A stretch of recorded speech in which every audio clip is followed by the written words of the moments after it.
Oh my gosh. Okay. Why are y'all wet? Because, well, really it's your fault.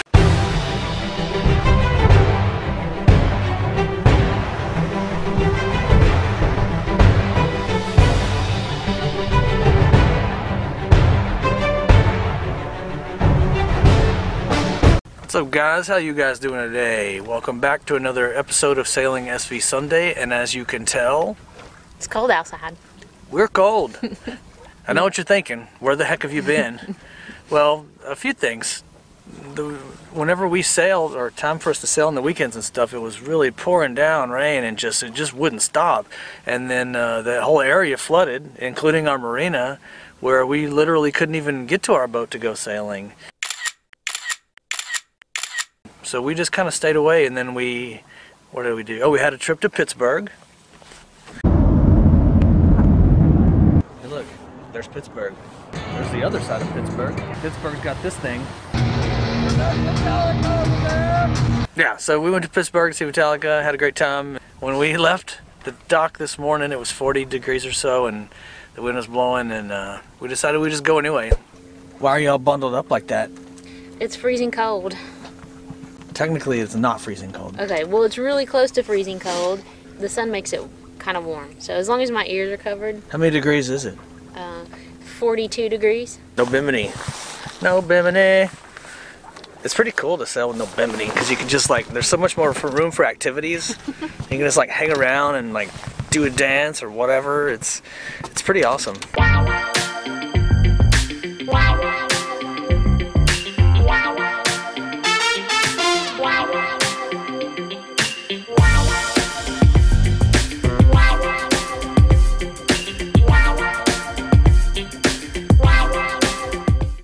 Hold on.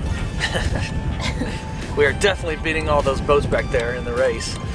We're not actually in the race, but we're definitely beating them. So there's that. This is the best wind we've had all day. This is what we were promised by Windy app, and not the 0.0 to 1.0 that we've had all morning long.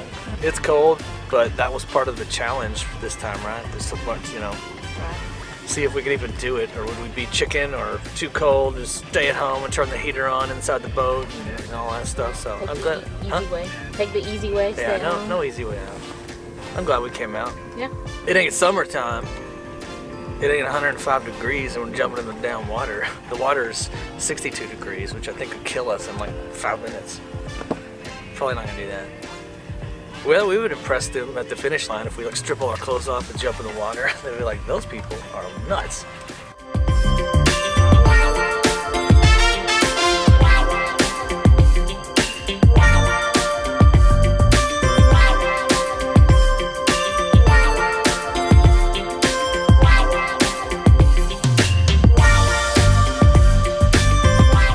And we started out good wind, and then it died. We didn't have any wind, so we just kind of bobbed around a little bit, and then we found the magic wind spot and had some good sailing. Yeah, it's interesting whenever we're really super excited about 11 knots of wind. Yes, but we're doing 5 knots, and it was exciting. So the boat was fine through the flooding. It was no big deal. Our typical leakages, which I think we've fixed, which brings us to our project of the week.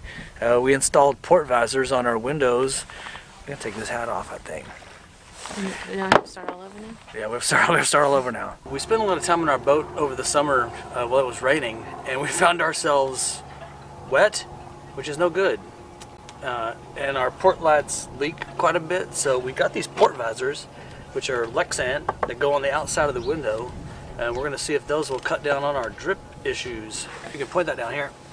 They just kind of attach right here, and they cover up the entire port light, and so you can still keep it open. And when you're down in there and you look out, you look below this, it's not obstructive, so it seems like it's going to fit the bill pretty good. So we're going to put them on and see how they turn out.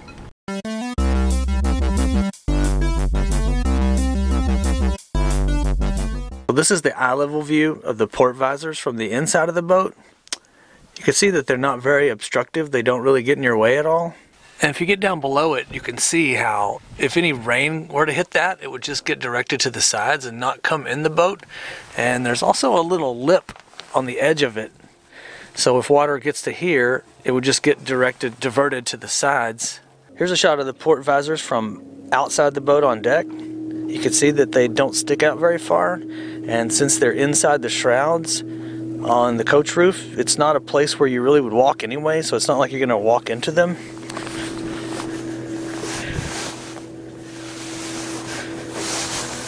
So we installed port visors over our port lights, and now we just gotta wait for it to rain again. Ironically, it will probably never rain again during the entire lives. It's gonna snow on Monday.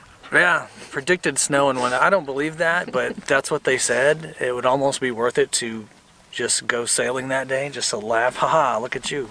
What did you learn from our last episode to now, which has been quite a while? I can tell you one thing I learned. When your water pump runs occasionally and you know that it's not supposed to, probably shouldn't dally around. You should probably check that out right then and there and figure it out. Our water pump is running occasionally and we couldn't figure out why, because we never looked. I mean, that's probably, when your water pump runs occasionally, you should probably have a look at that. So we took all the stuff out of here and we opened this area up, and we noticed two things actually. Can you point that down in here? The first thing we noticed is that our transducer that we use the toilet ring wax for, apparently over the summer it got hot enough that it shifted a little bit. So it's probably not giving us accurate readings of depth. So, and I can't move it no matter how hard I try. So we're gonna have to wait till the summer or cut that off or something and move it back over here. But the other thing we noticed is that there's a bunch of water below our water pump, our water heater.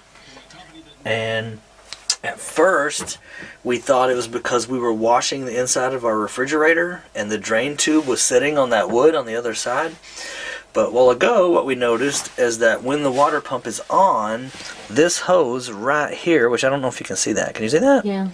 This water hose right here has a plastic fitting that I added to attach it to the water heater. And when when this pump is pumping, there's water shooting out of here, or I should say dripping, until I wiggle it. When I wiggle it, it starts shooting, and I could see how this fitting right here is cracked at the top apparently. So we're going to need to replace that fitting with a brass fitting. Good Lord. I don't think anybody can see, but what just happened? What? What just happened? Oh my gosh. Okay. Why are y'all wet? Because, well, really it's your fault, because you told me that you thought it was because this hose was loose. So I unscrewed this clamp, and then all the pressure from inside here blew back, and the hose blew off, and then the accumulator tank had all that pressure, so this was blowing on that and blowing water everywhere. And we had the water pump on. And then the water pump came on and started blowing water out of that. So then I stuck my thumb over the end like a water hose to try to cap it off, but the pressure was too high, so it started blowing it all over the place. So now I'm all wet, and that's about it. Oh my gosh! All right, so I think this is not broken. Will be my current theory is that it's not broken, and that it just wasn't clamped tight enough. But if that's the case, then that's good. All this will go to the bilge, so not a big deal. We'll dry the things that need to be dried, including my sleeve. I'm gonna take that sleeve off. There's water everywhere. That's pretty gnarly. So many paper towels, so little time. I don't know what that means. So we put the hose back on, and instead of using a screwdriver to tighten the clamp, I used a socket, and I got it good and snug. And we turned the hot water heater back on and the water pressure pump back on, and we run the pump, and it doesn't leak at all now. So it's really just a matter of kind of sopping up all this water and then keeping an eye on it. But I think we'll run a fan in here and go eat dinner or something and then come back and check it. But I think at this point, I think it's fine. That should solve our problem. Yay! It was a bit of a disaster, but it ended up figuring out what was wrong and fixing it, and that's really what it's all about. And also make sure that you turn the water pump off before you unhook the hose, or it's just going to go nuts and blow water all over everything. Good times. Yeah, good times. And what else did we learn? I learned that I shouldn't be afraid to go sailing when it's 40 degrees outside. Just bundle up. Yeah, add more layers. It's, you know, it's almost better to be cold than hot because you can only take off so many clothes, but you can always add more layers. I don't know, I prefer hot. Then you take off all your clothes and jump in the water. Yeah, but then if you're still hot, what do? See, then Stay you in got a the problem. water. Nah, better to be cold. Just add more stuff. You can always burn stuff if you had to. So I don't like cold. I vote cold. Warm. Another exciting thing that happened was that we caught our first fish.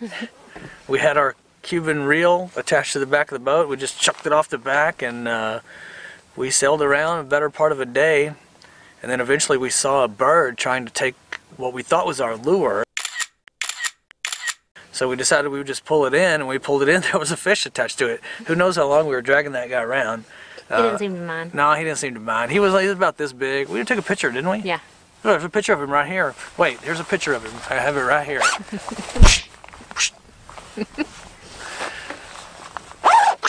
So he was having a good time. We were having a good time. We put him back. Obviously, we didn't want him. We don't have any. He can't move in with us. So there's no room on boat. Yeah, no room on boat. I'm gonna make a sticker that says "No room on boat." So we're still moving along on projects. Still adding things to the project list. That thing seems to get longer than shorter for some reason. And learning things and sailing and still having a good time even though it's cold outside. So I guess that's about it. I know last year we were sailing halfway through December and I was wearing shorts, and it's November now, so I think we should have plenty of time left before it just gets ridiculous, or we may just sail all winter. I don't know, and just kind of see how it goes. Yep. So other than that, I guess we will see you guys next time. Bye. Peace.